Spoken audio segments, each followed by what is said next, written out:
Hi, I'm Joel Zuckerman, and I'm about to have a productive conversation with Mike Vardy.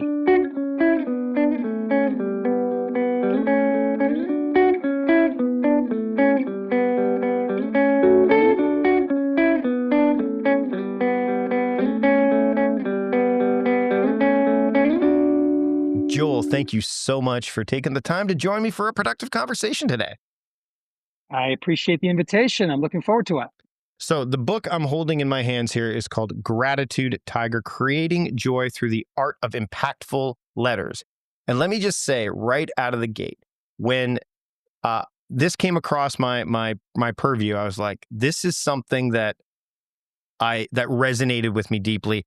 Most people, when they think about, managing their relationship with time or being productive, gratitude plays a part, but I don't think people lean into it enough. And I'd love to get first off, gratitude, tiger, those two things, they almost seem paradoxical, like the fierceness of a tiger plus the gentleness or gracefulness of gratitude. Can you explain the kind of the origin of meshing those two words together? Of course, I can. First of all, let's admit it's catchy. It's a Fair. catchy book title and it's a catchy website. My website is also gratitudetiger.com. So the long and the short of it is TIGER is an acronym. It means tapping into gratitude engenders rewards. Tapping into gratitude engenders rewards. So one of my major themes in the book, Mike, is there are always things to be grateful for. There's always 10 or 15 things every minute of the day to be grateful for, including we're alive, we're breathing, we're doing things that we like, and the list goes on. But only if you're willing to tap into the gratitude, be aware of it on a minute by minute basis, will you be rewarded. Tiger, tapping into gratitude engenders rewards. And of course, I go into what I describe as proactive, expressive gratitude, which goes beyond most people thinking, oh, I'm grateful for this meal. Let's say grace. Oh, we'll get into all of it. I don't want to go off on a soliloquy right from the beginning, but you have to be proactively, expressively grateful Mhm. to enjoy all the rewards that gratitude will give you. So people think about gratitude journaling, right? Like I talk about journaling in a reflective practice. It takes it a step further. And I don't journal for gratitude's sake. Gratitude shows up in my journals, but this, like you said, there's a step beyond that you talk about in the book, and that you kind of uh for lack of better, like compel or convince or try to persuade people to do. And it's these letters, right? Um, I'll share a quick story, and this happened before I even came across the book. Is uh, I was thinking about Tim Ferriss, who talked about in his book The 4 Hour Work Week, about how he tried to introduce himself to different people, and he would do these email introductions, and he just did it in a very bold way, and eventually he got responses. And I thought, uh, you know, there are people who've had an impact in my life, whether they know it or not, that I think if I wrote something to them, that it would just show that, I like getting a letter saying, I like getting emails saying, hey, thanks so much for the work that you do. And I don't know that they get that often enough unless they're getting it in the media or whatever. And I've written a few. We'll share a bit more later, but there's one that I was very important for me to write, and it was to the CEO of Costco, the co-founder Jim Sinegal, because I worked for Costco for a number of years.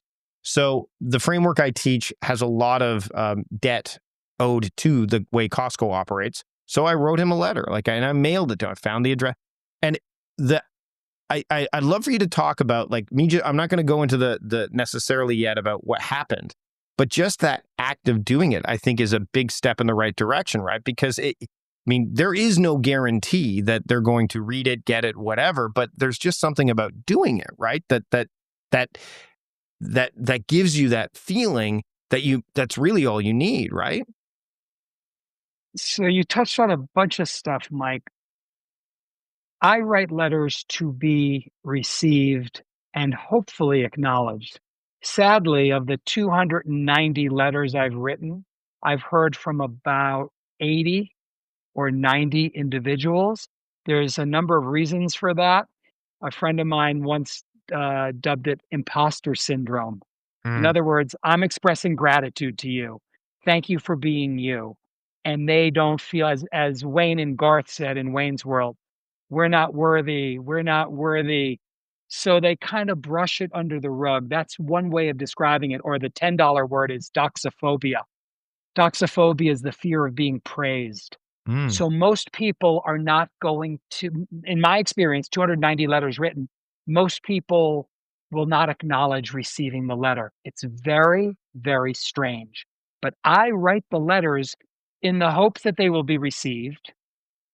I read about some social science experiments where people wrote letters of gratitude and didn't send them.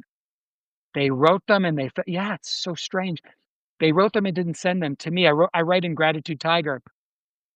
That's like ordering a pizza for delivery and just letting it sit on the counter until it's cold and congealed. I Mm. mean, why would you write a letter and not send it? But some people don't want to appear vulnerable. Some people don't want to wear their heart on their sleeve. But the fact of the matter is, I write letters not hoping for a bouquet of roses or a singing telegram in response. It's always nice to get a text that says, "Hey, got your letter. What a great surprise. Thank you." That's it. Only it'll only take the recipient 5 to 10 seconds to acknowledge it, because part of the problem is, Mike, if they don't acknowledge it, you're not positive it got to them. Yeah. Right? I don't know about in Canada. The US Post Office has a 99% success rate. So as I approach 300 letters, you could make the argument that 2 or 3 never made it. Hmm. Of course, that of course pains me emotionally, but I write the letters primarily for myself. That's the number one secret. That's what we'll get into. Hmm. Writing letters of gratitude helps you, the writer, of the letter more than anything else. But of course, the recipient is flattered, humbled, elated to get this out of the blue communication saying, "Oh, I'm grateful to know you." So it's a multifaceted, wonderful, wonderful hobby slash pastime, which I've turned into a cottage industry. So the fact that we're talking about this on your popular podcast is just another twist in the road. What's the difference between a thank you note and like a true letter of gratitude? Uh, Again, going back to my Jim Sinegal letter, I wasn't writing the letters to say thank you for being you. It was more of the impact. And by the way, he did write back, and it was a quite a nice letter to receive, Look, good for signed, you. and That's great. I kept it, and that, if anything, has emboldened me to do more, right? And I think that that's part of it. But the distinction between a thank you note and a letter of gratitude, I think, is an important one to kind of dive into. Wind me up, and here I go.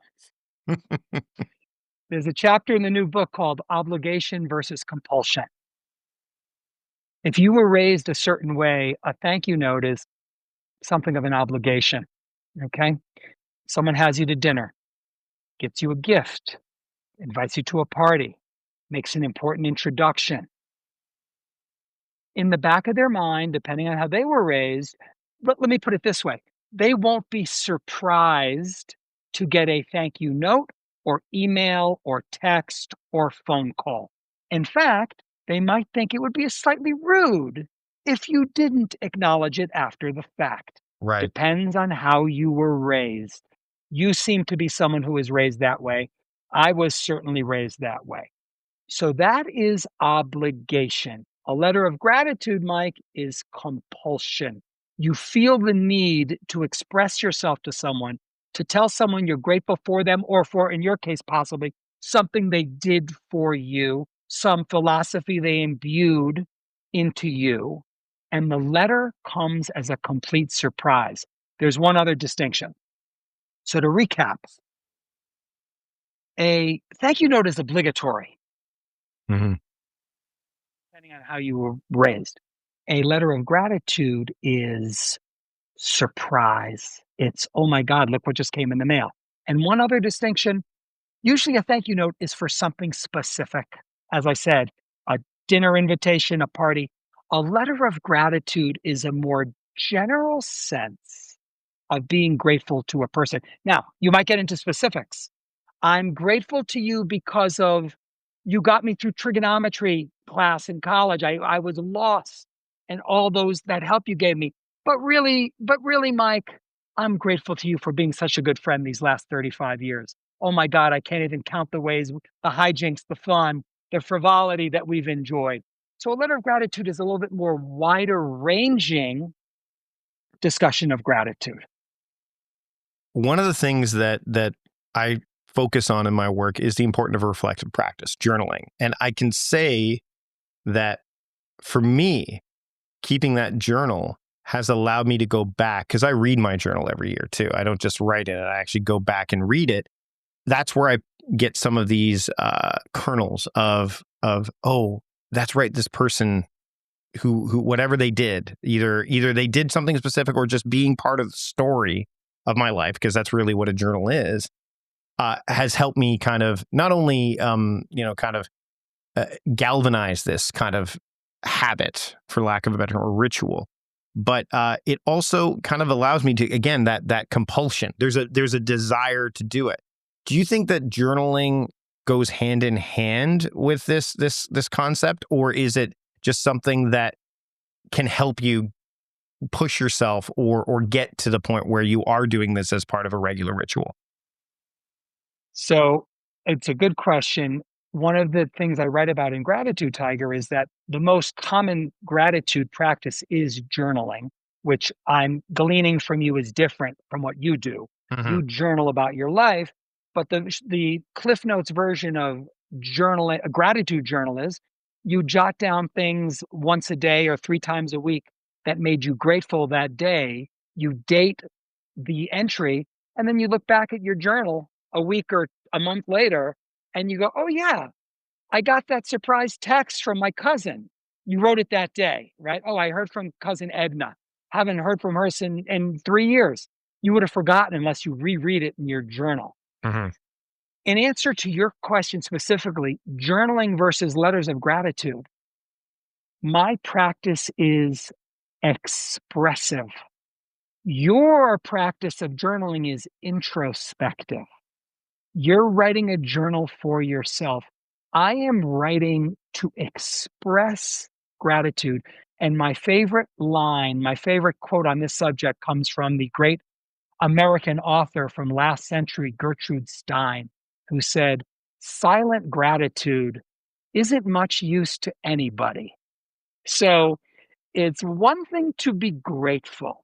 It's one thing to journal and you're looking back at your journal, if I understand you correctly, and seeing names and incidents of things that happened to you and how Mr. Smith or Mrs. Jones helped you out. And you're looking back and recalling that.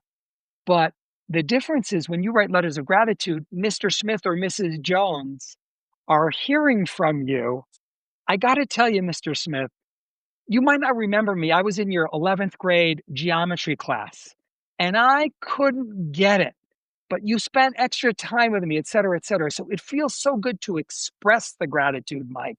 That is one of the major differences between journaling and writing letters of gratitude. We're going to dovetail now into these 7 pillars of expressive gratitude, which you bring up in the book. That's a beautiful way to segue into that. So can we, first off, let's share them in a Cliff Notes talk, because we want people to pick up the book. But let's maybe look at one of them that might be the trickiest for someone to kind of leverage or adopt of the pillars, because that could be the sticking point, the friction that keeps the flow from happening. Are you offering me the pillar that you think is the stickiest, or do you Oh, want me to just rattle them off? that's a good point. You should ask me what you should ask me one. Let's see how fast I am on my feet. All right, what is the 5th pillar? What do you think? Just because I wrote it doesn't mean I read it. Actually, I'll tell you. Like, so for me, Tell me. yeah. So Mike, I have to do the pillars in order. yes, I have okay. to do the pillars in order. You can't ask me to jump in the middle.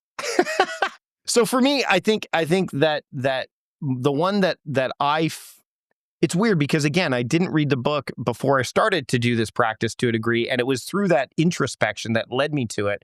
I literally, I'll tell you that I have in my to-do list app, like the names of people that I'm going to write these for. So I have like every month I'm going to write one. Like, so I'm not going down the 300 path that you've approached. I mean, I might get there depending on how long I'm around. But I think Yeah. that for me, the one that I think is the one that I probably I don't struggle that I find friction in is the creative process one, the fourth one. It's a creative process because I spend a lot of time being creative in my work in general. So how do I do that? Like, that's the part that I'm like, I'm tired. I'm not gonna, I've already done enough of that today. So it's the thing that pushes them off. But there are seven. And so I'd love for you to just touch on each of them I mean, I can rhyme them off, but I'd rather have you kind of like give us the Cliff's notes of each All one right. of them so that people can pick up Well, the book. wind me up, and here I go. Sure. 7 pillars of expressive gratitude. Pillar number 1 is writing letters of gratitude makes you, the letter writer, feel good. Cannot emphasize this enough. Hmm. You won't. So, when I wrote my first letter in November of 2013, reading about it in a famous self help book, it never occurred to me I would write a second letter. I just did it as an intellectual exercise. I had written 8 books by then. I was a busy, prolific golf travel writer, and I could write all sorts of stuff. And the book chapter said, write a heartfelt letter. I'm like, I can do that. I thought of someone to write to. And like I said, it never occurred to me I would write a second letter. I'm Yeah. just going to write this because I know I can do all kinds of stuff on the printed page. But when I put the letter in the mail, it made me feel so warm and connected to this person and anticipating his surprise and delight receiving it in the mail that it was an intoxicating feeling. It was addictive. That's why 12 years later, I've written 290. So, pillar number 1, writing letters of gratitude makes you, the letter writer, feel good.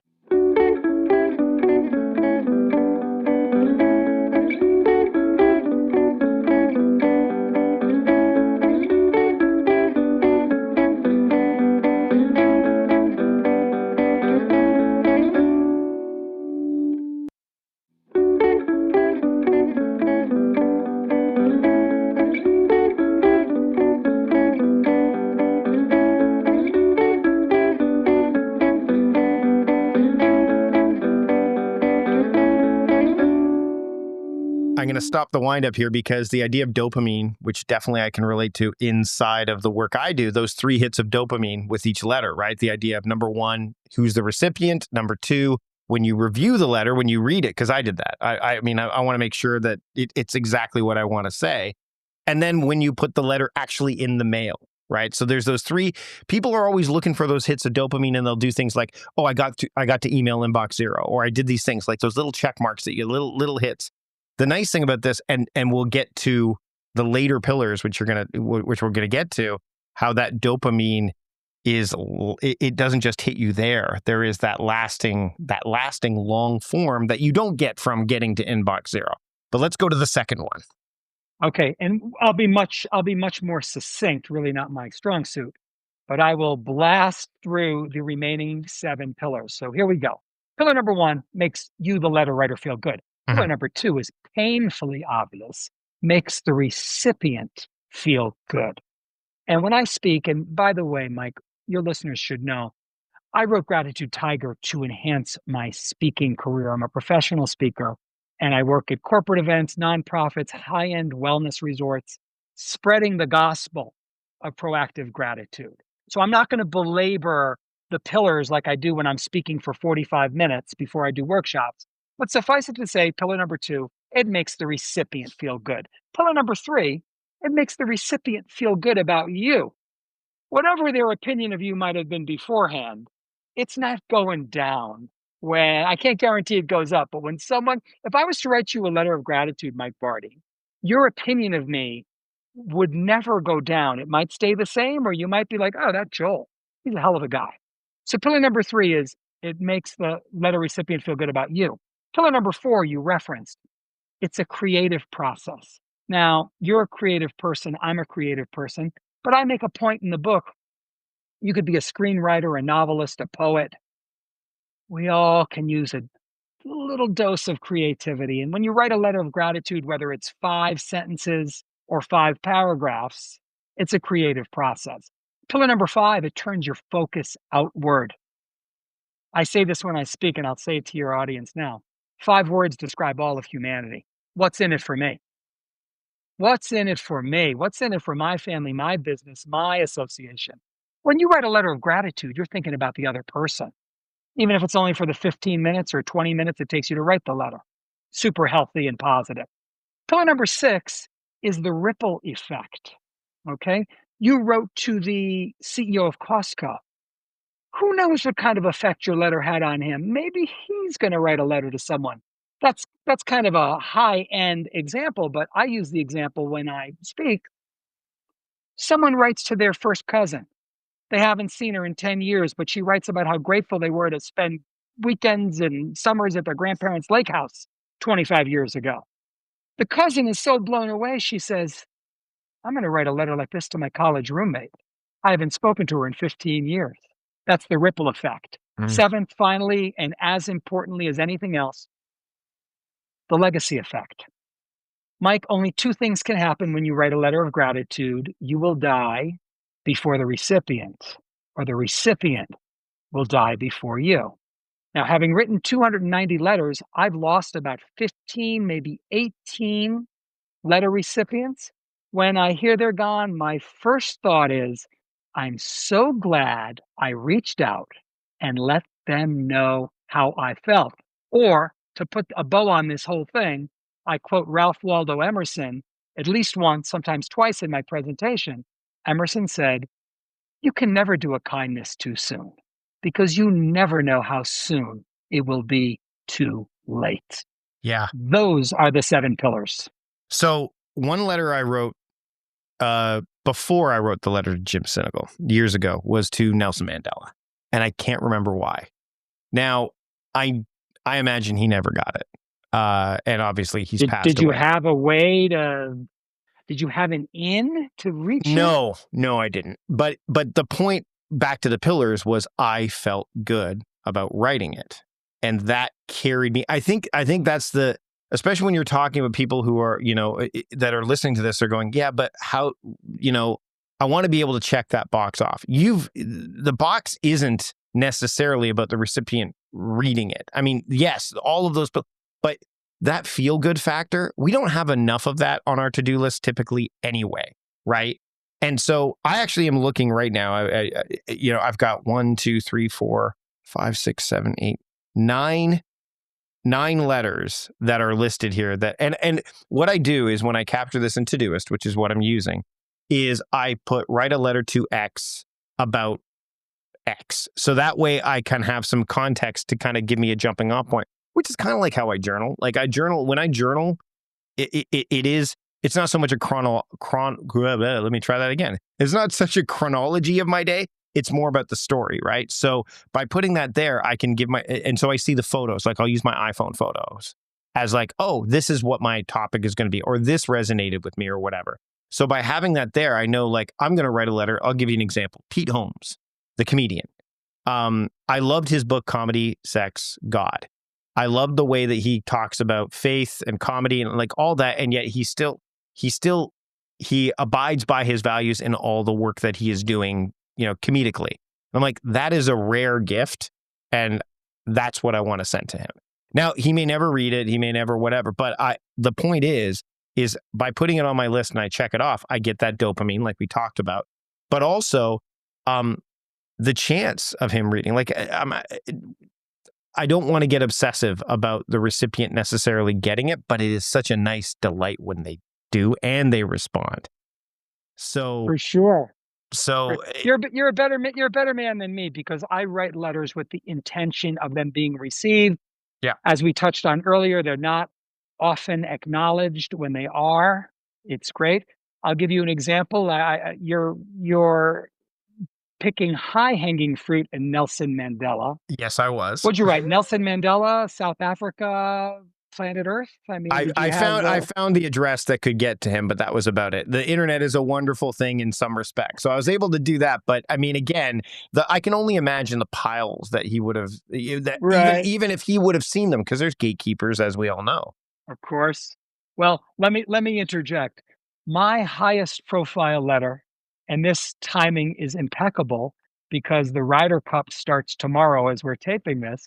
My highest profile letter is to Rory McIlroy, who's my favorite professional golfer now. So your listeners might not know, I spent 25 years as a very busy golf and travel writer, traveling, globetrotting, writing about resorts and courses and players. I didn't follow the tour. I wasn't Hmm. writing about, Tiger Woods winning the Canadian Open in 2001, if I'm not mistaken, and the 6 iron he hit into the final green. I didn't write game stories, but I wrote about the game. And I've always been a huge fan of Rory, who, of course, is going to be the star, hopefully, of the European Ryder Cup, which starts tomorrow Hmm. in New York. Um, I had an in to reach Rory. Someone I know is a member of a golf club that Rory's a member of in Florida. So I literally handed him the letter, and then he promised me that he would put it in Rory's locker. So, did I hear from Rory? You can guess the answer to that. No. But as long as my golf buddy wasn't deceiving me and actually put the letter of gratitude that I wrote to Rory in his locker, I have to assume he got it. And Rory did not disappoint me because, as I said earlier, 70% of the people I've written to have never have never responded or acknowledged the letter. But if you're looking at percentages, and this is where I'll lend itself back to some of the internet like email marketing stuff, like the average click through, like or attendance of a webinar is about 25%. So you're Ooh, on. that's high.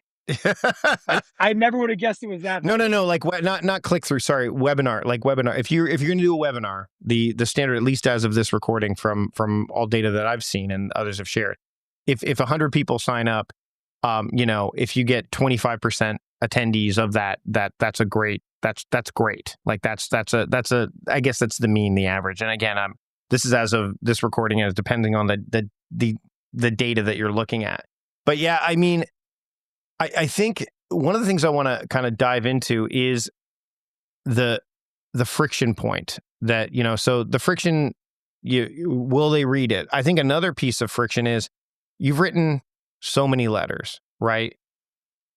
For somebody that's thinking, "Ugh, this is daunting. They're not looking at it maybe one letter at a time. They're looking at, like, oh my goodness, how do I get to where Joel is at? What advice do you give to somebody who's just starting, maybe with, I don't know, their first three letters or so? Why three, Mike? Oh, Write one letter. there you Write a go. letter. Here's what I say. So I'm I have a very tight keynote presentation. Hmm. And I can tell you 6 or 8 minutes in, and as you know from being in business and having heard people speak, it's one thing if you drone on and on and on, no matter how compelling you are, people are going to start, their minds are going to start to wander. How do you mitigate that fact?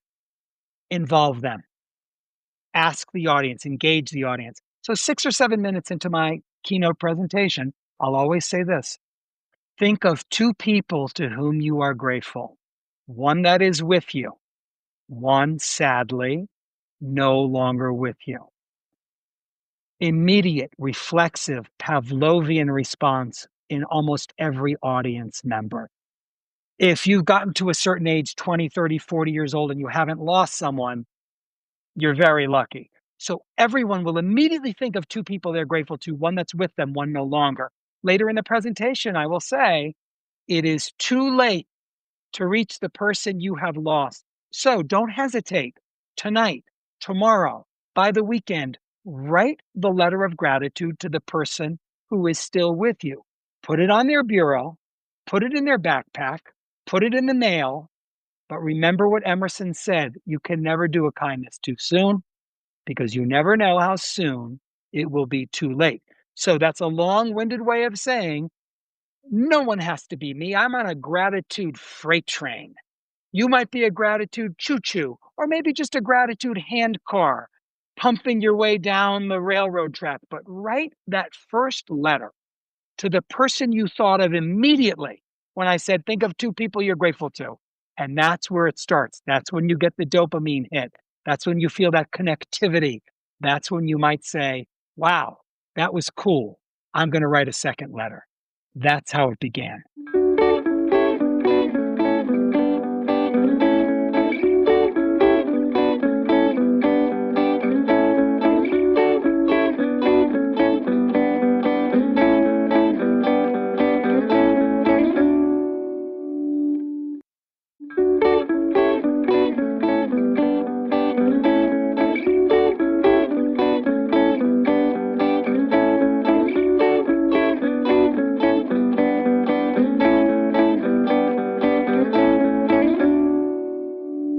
So before we wrap up, I want to find out from you how this practice has changed your life outside of just the writing part, like personally, professionally, like what has changed? What have you noticed over the writing of these letters over so many years?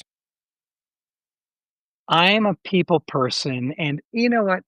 I got to say, Mike, this isn't for everyone. I mean, let's call it what it is. You have to have a certain degree of connectivity, certain degree of emotional openness, certain degree of gregariousness. You have to be a person with a lot of heart and a person with a lot of soul and a person with a lot to give to write letters of gratitude. Some people are like, yeah, I don't have anyone to write to. I'm not that grateful to anyone. And that's a large part of humanity. I mean, let's face it. You asked me a question, how has this changed me? If my wife was here listening to this, she'd start laughing and laughing at about what I'm about to say. But in certain ways, it has made me a mellower person. In certain ways, it's made me a more thoughtful person. There's a chapter in Gratitude Tiger called Grateful, Mm. not Gandhi. You can be grateful and edgy. You can be grateful and impatient. You can be grateful and difficult. And I am all of those things and many, many more. But I like to think that this focus on writing letters over what will be 12 years in November, around Thanksgiving time in 2013 is when I wrote my first letter. So we're coming up very soon on 12 years. I think it has softened a couple of the rough edges. I think it has made me a little bit kinder, nicer, more in tune with my fellow people in the world. And I will never stop writing letters. I hope to get to 300 in the next few months, certainly early 2026. And I thought about stopping at 200. I thought, okay, that's enough. But then someone else impacted me in a positive way. Someone else showed me a kindness. Someone else did something for me that I thought was worthy of letting them know. So when I get to 300, I'm not going to stop. I'll never stop. And I encourage your listeners to write that first letter of gratitude and see how it makes them feel. And they might very well want to continue. The book is called Gratitude Tiger, Creating Joy Through the Art of Impactful Letters. I've got it on my iPad right here. Shiny, shiny, shiny screen. Uh, Joel, where can people pick up the book and where can people learn more about you and keep up with your work? GratitudeTiger.com, just like the name of the book. Book's available at Amazon. I think the book needs to be ordered from your local bookstores. It's not like Barack Obama or Colin Powell's autobiography in 10,000 bookstores worldwide. But Amazon is always a good bet. And if you're interested in the book, just ask for it at your local bookstore or shoot me a note. I'll send you a personalized copy at gratitudetiger.com. Joel, thanks for having a productive conversation with me today. Very productive and funny and enjoyable. And I'm grateful. I'm very grateful to you, Mike, for having me on your podcast. I enjoyed it.